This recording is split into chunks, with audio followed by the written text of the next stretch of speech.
Today, we are going to go over the Tainan Dalpra vs Rene Sousa match at WNO 26. The action begins at the 14-minute mark where Tainan goes for a beautiful arm drag and finishes the takedown by running the pipe. The setup for the arm drag begins when Tainan is able to get wrist control on Rene's right arm. When he does eventually let go of the wrist, he has a much better chance of attacking than Rene does defending. So he's able to get his left hand behind Rene's left tricep for the arm drag. Rene is able to defend from being in a really bad position because he is able to still get that underhook on his left side, and that prevents Tainan from getting to the back. He also posts with his right hand so he doesn't get taken down immediately, but all that really does is delay the inevitable, and Tainan is able to chain his takedown, run the pipe in the direction where Rene doesn't have any post, and he's able to take him down. Tainan is able to settle himself into half guard from here, and Rene tries to create a frame with his right arm up around Tainan's neck area. Tainan uses that post to go for a row drag, and he also grabs a reverse collar tie, and that allows him to get around Rene's legs. If you're unfamiliar with what the row drag is, here's a short clip explaining the mechanics of it. Starting from split squat, controlling bottom hand, I keep head over head pressure, and I'm just pressuring very heavily here. Once you insert this frame, I'm posturing up, clearing the arm here. We're gonna keep a shallow underhook here, and I'm just squashing my hips here, so it pins your knees to the mat, making it hard for you to frame and get any sort of offense going, yeah. Now, I'm gonna take my bottom knee, circle it towards the top of your head, take a big step here. And usually when you're grabbing behind someone's head, the person on bottom usually tries to push away from the opponent so they can get more space to recover. But Rene does a pretty smart move where he actually goes with the flow and he's able to bring his head to the other side, keep his frames, and that allows him enough space to leg swipe and recover his guard again. So a really good passing attempt by Tainan and really good guard recovery from Rene Sousa as well. While Tainan is trying to pass while standing, Rene is able to find enough space to create a frame, and that allows him to do a technical stand-up to get back on his feet. Rene tries to go for an arm drag himself, but he isn't successful because Tainan is able to circle out quick enough to face him again. They exchange a little bit of hand fighting, and then eventually we get to this moment where Tainan fakes a collar tie, and when Rene lifts his arm to react, that gives Tainan a clear path to be able to get the underhook on Rene. And Rene responds immediately with an overhook and tries to go for a haragoshi from there. The haragoshi was a decent attempt at a takedown, but when we go in slow motion and find out why this didn't work, we find that Rene was leaning way too far forward, which means that he loses a lot of leverage when he's going for this throw. A lot of judo throws, you want to be standing more upwards, so that gives you more leverage to be able to flip your opponent over.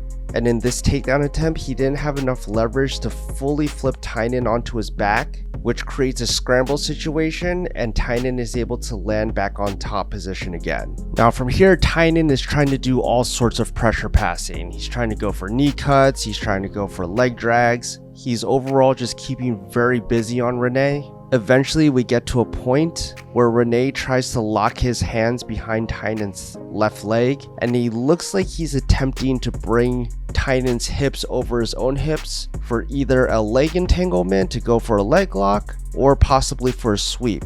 But Tainan does a good job of keeping his hips back, making sure that they don't go over Rene's hips, and eventually he's able to force Rene to bail on that sweep attempt. And because of that attempt from Rene, Tainan is able to get into this position here where he is not letting Rene recover back into half guard. Notice that his foot is on the outside of his hips here instead of being in between his legs. That gives an opportunity for Tainan to use his right arm to push Rene's left leg out of the way, and he's able to get his knee into inside position on Rene's hip. At the same time, Tainan is able to use his right arm to grab a collar tie on Rene's head, and again, Rene isn't able to bring his head back because of this to give him more space to recover his guard. To finish the pass, Tainan uses his left arm to post his fist onto the ground, so it replaces where his knee should be, and now his hand is by Rene's left hip area. He switches the grip on his right arm from a traditional collar tie to a reverse collar tie, And because now that Rene's hips are blocked and his head is blocked, the only options that Rene has here is let Tainan either settle into side control, or he can force himself into a turtle position, which he chooses to do. And even though Rene chose the better position to stay on all fours, it's never really a good position to let your opponent grab a head and arm grip. Now Tainan goes for an interesting move here, where he buries his right arm deep into Rene's neck, and he brings his body way to the side. And notice here that this is not a traditional guillotine. Usually you have the guillotine with just your opponent's head, or another common guillotine is the arm-in guillotine, where you basically have an overhook on one side while you have the guillotine on the other side. But this is a different type of guillotine. But essentially this choke mechanically works like an arm triangle, because you're using the shoulder pressure to press into themselves rather than just going straight for the carotid artery. Now when Tainan leads back to try to finish the choke, he does try to get his left leg around Rene, but Rene defends by doing a forward roll to relieve some of the pressure. And from here, he almost has top position. Tainan definitely doesn't have the guillotine choke here, but he is able to transition into the darce. And Rene is able to defend the darce by bringing his right hand across Tainan's body by his hip, and that gives him at least a little bit of space to avoid getting choked from here. When Tainan realizes that he's most likely not going to get this darce choke, he ends up rolling on his right shoulder to end up back on top position. But as he's rolling, notice how Rene is keeping a nice frame on his left arm here, and that gives him space to be able to insert his left foot to get a hook. And now it looks like he might have a chance to actually attack the back, but Tainan is doing a good job of making sure that he has that collar tie behind Rene's head with his left hand. And because he has that collar tie, Rene isn't able to free his head to give him enough space to go towards the back, and because of that he's not able to get his second hook in, and that allows Tainan to safely get back in top position to avoid his back being taken. Again, Tainan is trying to put that pressure on Rene. He ends up in the half guard position, and he's able to get in the same passing sequence as we saw earlier, where he has that reverse collar tie on Rene's head. He's able to get his left hand by Rene's left hip to block his hip, and once those are complete, notice how Tainan goes for a knee cut pass, not above the knee but more below the knee. And the reason is because Rene still has the knee shields in this position, so going above the knee is not going to allow him to pass. But if you go below the knee and go across the shin, that allows you to get around the legs, and once again Tainan is able to get the head and arm grip he had before. Again, Tainan tries to go for the same choke, which we'll call the arm triangle guillotine for now. And the reason why you would go for this choke compared to a regular guillotine is because of what Tainan is about to display now. Now, the reason why Tainan goes for this particular guillotine is because even if you're not able to get the choke, if you have good enough control, it also gives you access to the back. And the reason for that is because your opponent's arm is across your body. So instead of having an arm-in guillotine where essentially the top player has an underhook on the bottom player, in this guillotine, because their arm is across your body, with good control, it gives you a clear path to be able to attack the back, which Tainan does in this position. So while Tainan this time is able to get his leg behind Rene's back to avoid him doing a forward roll, Rene is still using his left arm to make sure that that hook isn't too deep. And so when Tainan feels like he's not going to be able to get the choke, he uses his left arm to grab the left side of Rene's body so he can try to climb towards the back. When Rene feels like this is happening, he tries to roll over his left shoulder and goes for an elbow knee escape. But the problem is Tainan does a good job of following him, and Tainan is able to keep his left leg on the floor, so Rene isn't able to get his hips to the mat for a proper elbow knee escape. That gives Tainan enough control to force Rene to keep rolling, and eventually he's able to go towards the back. While it does look like Tainan has full control of Rene's back from here, notice how Rene has a sneaky hook on Tainan's right ankle, and that allows him to peel off Tainan's hook and get back into a turtle position.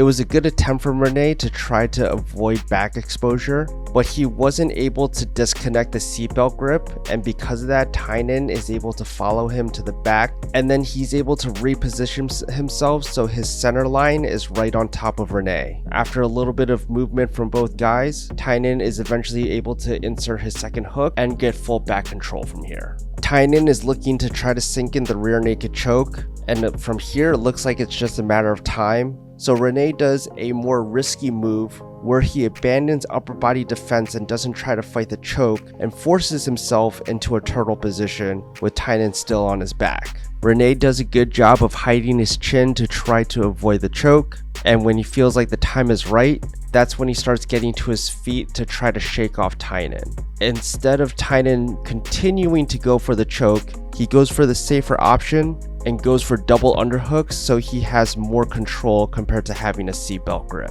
Tainan does an interesting move here where he uses his left arm to do an arm swipe, and that allows Tainan to collapse Rene back to the mat so he can keep attacking. Tainan continues to have back control, and he's looking for ways to try to get the rear naked choke from here. Eventually he ends up getting a body triangle on Rene, and for a brief moment when Tainan is trying to readjust his body triangle, he lets go of it for a split second, and in that moment Rene uses that to try to explode and turn into Tainan, and he's very quick to get his left knee up so Tainan isn't able to reinsert that second hook again. Because of all the movement that's happening, Rene is able to get a frame, push Tainan away, get his shoulders to the mat, and because Tainan's upper body is too far away from Rene's back, he's forced to give up the position, and instead he gets back on top. It looks like from here Rene is trying to transition into a Hail Mary toe hold attempt, and Tainan responds by just putting in that hook and trying to go towards the back again. But Rene is able to strip that hook off of him, get Tainan off his back, and before Rene can stand up, Tainan pushes him into bottom position again and immediately starts pressure passing. He goes for the same pass for the 4th time this match, and why not, because it does work beautifully this time around. And instead of accepting bottom side control, he is able to get back to his knees, and then we're back into the head and arm grip for the 3rd time this match. Tainan makes adjustments to go for that same arm triangle guillotine that he went twice beforehand. And again, Rene tries to defend by doing a forward roll and going towards his back, except this time when he's in mid-air, Tainan is able to get his left leg on his back. So this time Rene isn't able to get his hips back to the mat without having Tainan in between them. So Tainan does a really good job of following Rene's movements, and he is able to get that leg behind Rene's back again. It looks very tight here, but Rene is able to strip that leg off of him, and he's trying to basically get in any sort of position to try to survive this choke right now. Because he's on his side, it looks like he's trying to go for an elbow knee escape from here, but that doesn't stop the fact that Tainan still has that really tight grip on his neck and shoulder. Rene tries to readjust, he tries to go on all fours, and for his last ditch escape, he tries to do another forward roll, but this time Tainan is able to get the closed guard, which creates a very tight squeeze from here, and then Rene is forced to tap to the arm triangle guillotine. So thank you guys for watching. I hope you enjoyed the breakdown, and I will see you in the next video.